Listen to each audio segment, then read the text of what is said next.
This is Kendrick Bourne from the San Francisco 49ers. You're watching the Niners All Day Show. What up, Bronze? What up, Dre? Let's get it, man. Yee! Let's talk about KB. KB. Oh, you got it? Let's talk about Ayukin? KB. Yeah. Ayukin, that was Yeah. funny. So let's talk about KB, man. KB is averaging a 16.4 yards per reception. He's had 2 weeks. You know, the last 2 weeks is 4 for 67 and 4 for 63. Also, against the Arizona Cardinals, he was 2 for 34. But in that game, we know what happened. He could have had a game-winning touchdown. Jimmy let us down. He is playing exceptionally well. He already has more than half of the yards that he had last year, right? Ooh. He had 350. He had 30 receptions for 358. It averaged 11.9, and he had touchdowns, right? He's at 10 receptions for 164 yards already. Kendrick Bourne, he's just grown up in front of us, right? And I really like what we saw from Mohamed Sanu. The first game that Mohamed Sanu was with the team, they called a timeout and they showed him on the sideline coaching Kendrick Bourne up, right? And that's the type of stuff that we need, right? They're similar players too. That's Bourne? Interesting. Yeah, they are possession receivers. That's what they are, possession receivers. How do you feel about Kendrick? And do you think that he could actually make a run for 1,000 receiving yards?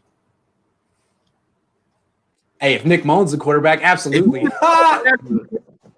Yeah, you said that if he gets you set that one up. Yeah. If he the only reason I'd say no is he has to share the load. I mean, Ayuk, Kittle, Dwelly, but no, he definitely has the talent. Did you see him, Jason? You watched the film. There was one rep against Bradbury last week where it was just that quick out route and he turned it up the field. Like that, it was bump and run coverage, no respect from Bradbury. Beat him off the line with the inside release, turned him around. I mean, it's like, wow. And all I can say is if the Niners do that good of a job developing receivers from Bourne to Debo, what is Dante Pettis doing wrong, dude? What is his excuse? Because Bourne got it, Debo got it, Ayuk looked great. It's not them. It is so him. What is his problem? I'm sorry. We had to go there. What is his problem, Dante? It's just such a bad look that the one target you get, you don't lay out for. Like Debo doesn't have to lay out for that, but you do if you want playing time. Yeah. I mean, oh, my bad, bro. I didn't know you was but hold on, let me. All right, there you go. All right. On mute. So notice in the back. The only thing I'm gonna cut slack on Dante on is in the Cardinals game, rewatching that game. He was wide open on like 4 plays. 2 of them, it was in the end zone. It was Jimmy. You know what I mean? I got to keep it real, Jimmy. You. It's true. He was open. Jimmy's defense. Just because Dante Pettis is open doesn't mean he's going to catch the ball. Weird things. Hey, don't give me that face, Jason. You know I'm right. You know Jimmy would agree with me on that. You know he would. I don't care that you're open, man. He's thrown the ball a lot of times and he's dropped it. Look, all right. To talk more about Kendrick Bourne, I know exactly what rep you were talking that you were just talking about. Like it was really, really a nice rep. And what I wanted to point out too is that James Bradbury is really, really good, right? So like PFF is the guy's defensive player of the week. Shadowed Allen Robinson for most of that game. Allen Robinson's a very good receiver in this league. Didn't allow any catches, But No. Allen Robinson's a good receiver, granted. We'll talk about that another day. Okay. Very, very good. Slow. He's slow. He used to in Jacksonville. He was great. I love Bortles, Trubisky, and like Foles now. It's like oof. Oh, is he coming to life with Foles now? I haven't really watched him. Yeah, he did actually. Foles did. Nice. I had him on my fantasy team last year. He got buckets every week. He was good. But here's the thing. So that particular route, it was great because it was a comeback route and it had to be thrown perfectly. Like Nick let it go on time. Like all of that looks beautiful, man. Like, and it's true, like the development that we're seeing, man. And even that route that he ran, because the 49ers never really used him on this. On Jimmy Garoppolo's best throw of this year was an incompletion. was that Bourne. down to Bourne, right? Yep. Bourne ran an amazing route, a fly route. Honestly, now we understand. It was the stutter go, wasn't it? Right. Stutter go. Yep. The Jets don't have great covers, but that's a part of his game that we didn't see. Right, he wasn't used there. He's used intermediately, and he was used at the chains. To see him going downfield lets you know that there's a step that's being made right here, and I'm really impressed with him, man. And once this whole receiver core gets to full strength, having him as the third option, that's that's a luxury that a lot of teams don't really have at this point. Yeah, what's interesting is if you compare him to Deebo Samuel, Deebo Samuel's a better player than Kendrick Bourne. It's not even close. But Kendrick Bourne might be a more reliable wide receiver right now than Deebo Samuel. He'll drop fewer balls, run crisper routes. Deebo should start, but Kendrick needs to be a big part of this offense, even when Deebo comes back. Has to be. He's too good. Yeah. For sure. Yeah. And KB's, I have two nicknames for him. I have KB Airborne, and I have Mr. Reliable. This guy does not get injured, people. He does not. Dude, he is the only 49ers wide receiver who has not been on the injury report his entire career with the 49ers. Wow. He has never been on the injury report. He has never been in questionable. He has never been doubtful. Huh?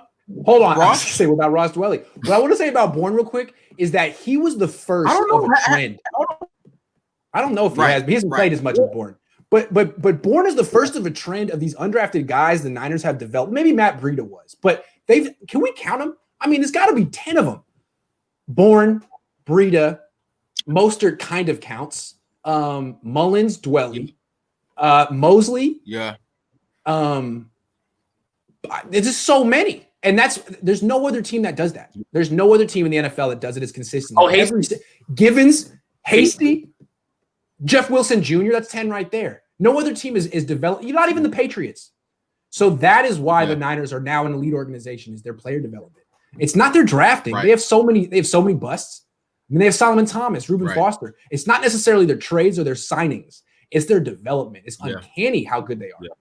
Every position. And it was that the B word? Because I thought that Solomon Thomas was going to have a good year this year, bro. He looked really good those first. He looked good. I tried to tell you that the no-name Kevin Givens was better than him. They have these no-name undrafted guys that give them 2 years in the system, and they're raw. Right. Yeah. Let's talk about Chase Harrell. So we heard it first. Sean, thank you, bro. I love you. We really appreciate you here. Sean is one of those. Sean's a great guy. All the time. We really appreciate you.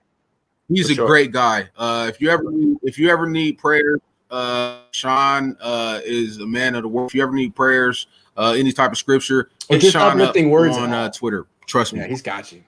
Yeah, period. Yeah. Chase Harrell, we heard this firsthand knowledge from Grant that he is huge, but he could move, right? Yeah. Put him on a practice squad, give him some tutelage. But he can move. Yeah, can't block, but a great catching tight end, right? Yes. Right. Yes. And he got popped for PEDs. And they showed a picture of him, and I said, good Lord, I could see it. That guy is humongous. He's huge. I didn't know he was that big. He was yoked. Do you think there's a chance that they keep him around, and give him the Josh Gordon treatment, or do you think Kyle Shanahan's like, nah, get him up out of here? Because I'm actually kind of excited about that guy. Dude, I'm sure, drafted guy. You think he's the only guy on a practice squad taking PEDs? That's what happens, man. He's not. I mean, this is what happens. Right. You want to make it in the NFL? Well, you can't block well enough. What are you going to do? What are you going to do, buddy? I don't know. I mean, I think it's kind of more common than you think. And when a guy gets in trouble, it's like, all right, well, serve your sentence and then come back yoked, ready to play. I mean, it's almost better than, not better than being Dante Pettis. Sorry, Dante.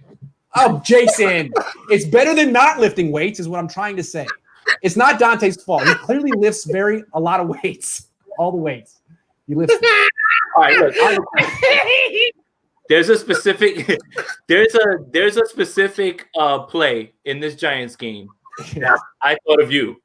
Okay. And It's not a flashy play. It's not a splash play. But Dre, just stop it, Dre. You're feeding it. I was just trying to make him laugh. I'm sorry. Yeah. But there, we highlighted it when we were looking at the Arizona game that Kittle was out, right? So Ross Dwelley runs that beautiful chip block delay. Man, we get to see it again right here, like in this play. And I know which one, which one I'm talking about. My question to you is that, why is that always so open? And what in God's name was Blake Martinez doing on Sunday in coverage? Like the man's turning around and like running to cover grass. There's no one behind him. I know. He's terrible. What? He's terrible. I don't know how he got another contract. He was terrible in Green Bay. So look, I live in Jersey. Blake Martinez. And they were like, we signed Blake Martinez. I was like, I don't care. That's horrible, actually, when you really think about it. That's not good. And they're like, but he do well. Yeah. It ain't coverage. He leads the league in tackles the last 3 years because that defense is bad and you got to clean things up on the back end. What are you talking about? He's not making impact plays. He's tackling the guy after he breaks 4 levels. Yeah, like what? Like, sorry. So why does that play work all the time? It's been working since they ran it with Marquise Goodwin last year in Cincinnati. It's just all you have to do is you have a guy real tight into the line, like a tight end or a wide receiver, and for the first second of the play, it just looks like a stretch run to the side. Yep. With a boot action. And you have that one guy hiding as a blocker. Yep. And then when everyone else comes to this side, he leaks out the other way and the defense stopped looking for him. They're like, well, he's a blocker. He's not in the play. Right. It's really clever. It's the kind of thing that you'd think would work in high school, but not in the NFL, but it works in the NFL. Right. So I don't know how the defensive coordinators are teaching their keys, but Shanahan's messing with that. And you see other teams copy it because it's like a free big play. Right. Yeah. Right. Yeah. They've been doing it for years.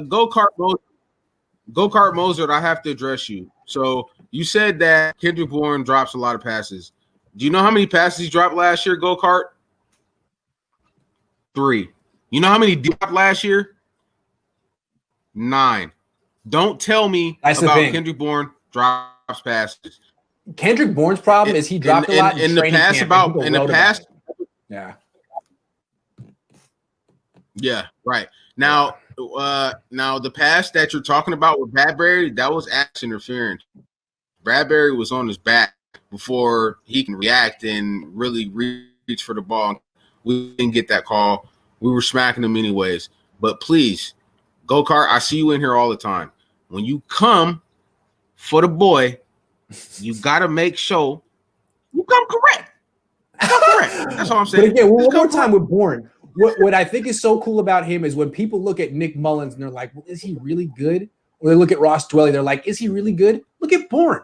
Look at how the Niners develop their players. Like, I think there's a very good chance that Nick Mullins is really good because Kendrick Bourne is. The Niners have a track record of developing undrafted dudes. They're not just like good for undrafted players. They're starters. Yeah. Guys, I'm reading the comments. Let's go through the undrafted guy.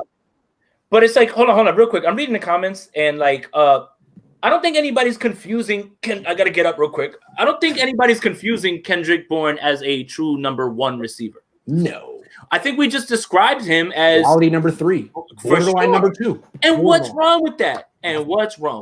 For a guy who wasn't even supposed to be in the league, I mean, what a story. He was the other guy. Eastern Washington, right? a small college. Yeah, it was him and Cooper Spokane. Playing next to Cooper Kupp, who just got a $36 million contract. Like, what? Go-Kart, like, you're saying KB is no more than the number 4 wide receiver. What are you, my guy? What are you? Have you ever played professional sports? He's starting now and averaging 16 yards a catch. I mean, he's been pretty good this year. I'm seeing I don't know. I'm a Pro Bowler, but I'm seeing steps from him. That's what I want to say. Yeah. But we're not. This is not to confuse you. We are not trying to confuse you and tell you that Kendrick Bourne is about to overtake this entire. No, he's not better than James Bradbury. Bradbury got him a couple times too, but Bourne got his at least once, and that's pretty good. And he's making steps, man. Like he's solidifying his skill set, and you have to be impressed by that. He's still young. He's still young too. Yeah, and he's doing everything he can possibly do without speed. He's never going to be fast, so he's not a gadget guy. He's maximized his skill set just as Dwelley has, Mullins has, Mosley has. I love players that can do that.